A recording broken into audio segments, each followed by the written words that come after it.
Alors j'ai une grande inspiration du Japon, j'ai une grande inspiration de la Corée, mais je suis pas japonais et je suis pas coréen.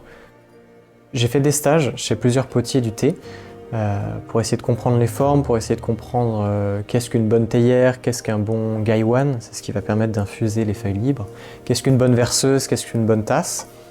Il faut que ça soit esthétique, mais il faut surtout faut pas oublier que ça a une utilité et une utilité quotidienne. Et donc ça, je le garde quand même beaucoup en tête.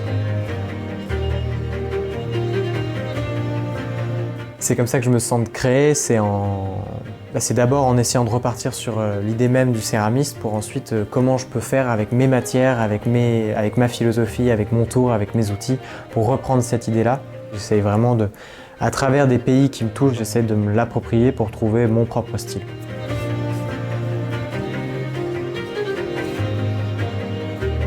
Je m'inspire aussi beaucoup de la cérémonie du thé au Japon, Cha-no-yu. Donc du coup, j'aime beaucoup la manière qu'ont les Japonais d'exprimer le côté rugueux des matières. Ils laissent énormément les argiles nues. J'aime bien quand on est au contact, des roches directement. J'ai découvert le Gong Fu Cha donc quand j'avais 11 ans. Depuis ça, j'ai gardé un peu cette pratique-là par période. Et puis c'est finalement cette pratique-là qui m'a fait arriver aujourd'hui à la céramique. J'aime beaucoup la manière dont les Japonais ont, je pense pour certains, pensé la beauté. Imaginer une céramique pas parfaite, comme on peut toujours d'ailleurs un peu se l'imaginer en Europe, comme quelque chose de manufacturé, parfaitement symétrique.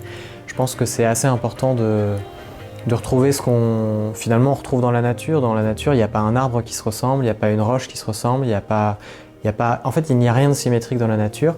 Et je pense que c'est important pour moi en tout cas dans ma pratique, de remettre ça au centre dans mes pièces, c'est-à-dire qu'il n'y aura aucune pièce qui ne sera identique.